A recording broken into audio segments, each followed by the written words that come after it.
అదేంటంటే ధరల పెరుగుదల. బెంగాల్ తుది దశ పోలింగ్ ముగియగానే దేశంలో గ్యాసు, పెట్రోలు, డీజిల్ ధరల పెంపు ఉంటుంది అని విపక్షాలు ఎప్పటినుంచో చెబుతున్నాయి. నో నో నో అట్లా ఏం ఉండదు అని చెప్పి బెంగాల్ రెండో దశ అంటే 23, 29కి మధ్యలో కేంద్రం అధికారులతో ప్రకటన చేయించింది. ఇవన్నీ ఊరికే వదంతులు, అపవాదులు, పెద్ద వీటిని పట్టించుకోకండి, అట్లాంటి ఆలోచన ఏం లేదు అని. కానీ బెంగాల్లో రెండో దశ 29 ఎన్నికలు ముగియగానే ఎగ్జిట్ పోల్స్ అంతా వచ్చేసాయి. తరువాతి రోజు కమర్షియల్ గ్యాస్ మీద, కమర్షియల్ గ్యాస్ సిలిండర్ అంటే 19 కేజీల గ్యాస్ సిలిండర్, మన ఇంట్లో ఉండేది డొమెస్టిక్ గ్యాస్ అంటాం, ఎల్పిజి, గృహ వినియోగదారులు మనం వాడేది. కమర్షియల్ అంటే బయట హోటల్స్, రెస్టారెంట్స్, బయట ఈ రోడ్డు పక్కన మనం చూసే బళ్ళు, ఇలా ఏ దానికి సంబంధించి ఉపయోగించేదన్నా అది కమర్షియల్ సిలిండర్ 19 కేజీలు. దాని మీద ₹1000 అంటే ₹993 పెంపు ఒకేసారి, అంటే సుమారుగా ₹7 తక్కువ ₹1000 పెంచేసేటప్పటికీ ఇప్పటికి మొత్తం ఎంత అయిందంటే పెంపు ఒక్క హైదరాబాదులో రేటు చూస్తే 3000, అంటే ఓవరాల్గా 3000 దాటింది. హైదరాబాదు, బెంగళూరు, హైదరాబాద్లో ₹3315 పెరిగిపోయింది. ఇది ఎప్పుడు మార్చిలో ₹144, ఏప్రిల్ 200, ఇప్పుడు ఏకంగా 993. అంతేనా? ఈ 5 కేజీల సిలిండర్లు ఉంటాయి కదా, చిన్న సిలిండర్లు, దాని మీద ₹549 పెరిగిపోయింది. అంటే అది చాలా చిన్న చిన్న వ్యాపారులు వాడతారు. సరే, కొంతమంది సొంతంగా కూడా వాడుకుంటారు, అది కమర్షియల్లోకే వస్తుంది కానీ దాన్ని సొంతంగా కూడా వాడుకుంటారు.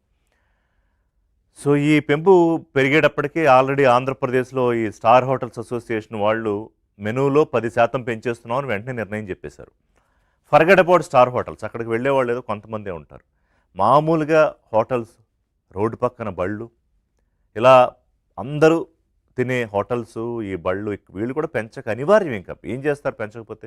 మీకు ఒక సిలిండర్ మీద 3000 పెరిగిపోతే దాదాపు పెద్ద హోటల్స్ అయితే రోజుకి వాళ్ళకి 2 నుంచి 3 సిలిండర్లు మార్చాల్సి వస్తుందిట. అంటే ఎంత పెరిగిపోయినట్టు వాళ్ళకి? ఒక సిలిండర్ మీద 3000 అంటే 10,000.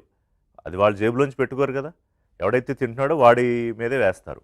సో అందరూ ధరలు పెంచుతారు, అదొకటి. సో ఆ తర్వాత ఈ ఆర్డర్స్ ఉంటాయి, ఆన్లైన్ ఆర్డర్స్, వాటి మీద ఇంకా ధరలు పెంచుతారని కూడా అంటున్నారు. ఇంకా ఆ డీటెయిల్స్ రావాలి. ఈ చిన్న సిలిండర్లు 5 కేజీలు వాటి మీద పెంచుతారు, ఆ ఎఫెక్ట్ పడుతుంది. ఇక వాట్ అబౌట్ డొమెస్టిక్ ప్లేయర్స్, అంటే మన ఇళ్లలో వాడే సిలిండర్ల మీద కూడా ఖచ్చితంగా ₹40 నుంచి ₹50 పెంపు ఉంటుంది అనేది స్పష్టం. అది ఇవాళ, రేపా, ఎల్లుండ, ఎప్పుడొకప్పుడు వస్తుంది బయటికి. గత నెలలోనే ఒక ₹40 పెంచారు డొమెస్టిక్ మీద. ఈ కమర్షియల్ అనేది పెరిగినప్పుడే డొమెస్టిక్ మీద కూడా పెరిగింది. అప్పుడు చూసాం కదా, అసలు బ్లాకుల్లో 3000, 4000, 5000, కమర్షియల్ అయితే 6000, 10,000 కూడా పెట్టి అమ్మేసిన రోజులు చూసాం మనం. సో మళ్ళీ ఆ స్థాయి పరిస్థితి రాబోతోందా? మళ్ళీ ప్యానిక్ బుకింగ్ ఆల్రెడీ మొదలైపోయింది ఒకసారి కమర్షియల్ మొదలవగానే.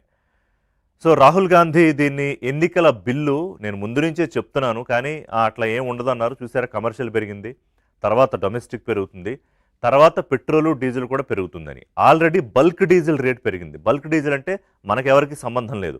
కమర్షియల్కి సంబంధించి గ్యాస్ ఎలా ఉందో అలాగే పెద్ద పెద్ద ఇండస్ట్రీసు, వాటికి సంబంధించి బల్క్ డీజిల్ రేటు మనకి వాళ్ళకి తేడా ఉంటుంది. దాని మీద ₹149 పెరిగింది. అదేదో వాళ్ళ గోల వాళ్ళు పడతారు. కానీ ఈ రిటైల్ ధరలు, అంటే మనం బంకుకు వెళ్ళి పెట్రోల్ కొట్టించుకేదాన్ని రిటైల్ ధర అంటారు. దాని మీద ఎంత పెరుగుతుంది? మినిమం టు మినిమం ₹4 నుంచి ₹5, మ్యాక్సిమం టు మ్యాక్సిమం తెలియదు ఇంకెంత పెరుగుతుందో.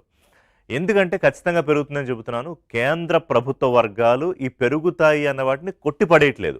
మన ఎన్నికలకు ముందు నో అట్లా ఏం ఉండదన్న కేంద్ర ప్రభుత్వ వర్గాలు 4 ఏళ్ల నుంచి ధరలు పెంచలేదు. 4 నెలల నుంచి క్రూడ్ ఆయిల్ ధరలు పెరిగిపోయాయి. ఎస్ ఆఫ్ కోర్స్ 4 నెలల నుంచి అంటే ఈ ఇరాన్ అమెరికా యుద్ధం మొదలు కాకముందు నుంచే క్రూడ్ ఆయిల్ ధరలు కొంచెం పెరగడం, ఈ యుద్ధం ప్రభావంతో పెరిగిపోవడము, హర్మూజ్ జలసంధి ఆపేయడంతో అక్కడ సప్లై హిట్ అవ్వడంతో ఇంకా ధరలు పెరిగిపోవడం. వెరసి మొన్న $126 అయ్యింది. ఏది ₹35-40 ఎక్కడికో పడిపోయిన క్రూడ్ ఆయిల్ ధర $126 పెరిగిపోయింది. నిన్న అడ్జస్ట్ అయ్యి $110 ఎంతకో వచ్చింది. పెరుగుతుంది, ఇంకా ఫ్లక్చుయేషన్ ఉంటుంది, పెరుగుతుంది, తగ్గుతుంది. ఆ భారం మోస్తున్న ఆయిల్ కంపెనీలు ఇన్నాళ్ళ నుంచి వాటికి దాదాపుగా ఒక లీటర్ మీద ₹40 నుంచి ₹50 బడ్డెన్ పడుతోంది. ఇక మా వల్ల కాదని ప్రెజర్ తీసుకొస్తున్నాయి. మొన్న ప్రెజర్ టాక్టిక్స్ అదే, పెట్రోల్ డీజిల్ బంకుల దగ్గర మనం లైన్లు చూసాం కదా, ఈ సప్లై ఆపేయడము, క్రెడిట్, రకరకాల కారణాలతోటి.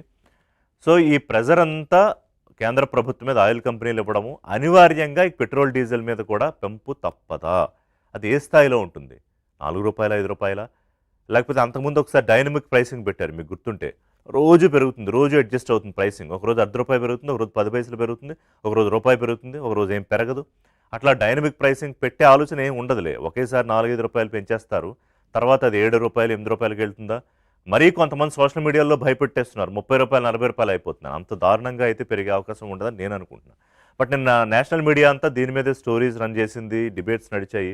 సో ఆల్రెడీ అక్కడ ఉప్పందేసిందంటే పెంపు తప్పదు. ఇంకా బీ ప్రిపేర్డ్. రాహుల్ గాంధీ దాన్ని ఇన్ఫ్లేషన్ మ్యాన్ మోదీ అని రాజకీయంగా ఏమన్నా కూడా మన నెత్తి మీద ఏం కొండ పడుతుంది, ఏం భారం పడుతుంది అనేది ఆలోచించుకోవాలి. సో ఇప్పుడు దీని ఇంపాక్ట్ ఏమిటి? గ్యాస్ పెరుగుతోంది, పెట్రోల్ డీజిల్ పెరుగుతుంది. సో దట్ అక్కడితో ఆగుతుందా? మన జేబులోంచి వెళ్ళే డబ్బు పెట్రోల్ డీజిల్కి పెట్టేది, గ్యాస్కి పెట్టేది అక్కడితో ఆగిపోదు. దాని ఈకోసిస్టమ్ మొత్తం మీద పడుతుంది. అంటే ట్రాన్స్పోర్టేషన్ మీద పడుతుంది, అక్కడి నుంచి ధరల పెరుగుదల, హోటల్స్, మనం కొనుక్కునే నిత్యావసరాలు అన్నిటి మీద పడిపోతుంది. ఈవెన్ పాల ప్యాకెట్ మీద, ఎందుకంటే అవి కూడా సప్లై అవి రావాలి కదా, ఆ ట్యాంకర్స్కు డీజిల్ ఏదో ఉంటుంది కదా. సో ఇదంతా నేను భయపెట్టడానికి చెప్పట్లేదు, అలర్ట్ చేయడానికి, ప్రిపేర్ చేయడానికి చెప్తున్నాను. మరి ఇంకేమన్నా అదనపు ఆలోచన కానీ, లేకపోతే సామాన్యుడి బతుకు భారం చెయ్యకుండా చేసే ఆలోచన ఏమన్నా ఉండవచ్చా కేంద్రం దగ్గర? I don't think so really. ఎందుకంటే ఇప్పటికే వాళ్ళకి చెప్పుకోవడానికి ఏంటి, మేము ఇన్నాళ్ళు పెంచలేదు. అలాగే వేరే ఇండెక్స్లు చూస్తే మన దగ్గర జస్ట్ 0.5% పెరిగితే పాకిస్తాన్లో 40% పెరిగింది, బంగ్లాదేశ్లో 28% పెరిగింది, ఇంకో దేశంలో ఇంకో చోట ఇంకొంత పెరిగింది. ఇవన్నీ చెప్పుకుని మనం పెంచేదంతా 1-2% అనే చెప్పొచ్చు. కానీ దాని ఇంపాక్ట్ ఎంత స్థాయిలో ఉంటుందని ఒక విషయం. ఇక రూపాయి రోజు రోజుకి మన ఆల్ టైమ్ కనిష్టానికి పడిపోయింది, 95-95.5. ఈ రూపాయి పతనం కూడా, ఈ ధరల పెరుగుదల, రూపాయి పతనం, ఇన్ఫ్లేషన్ ఇవన్నీ లింక్డ్.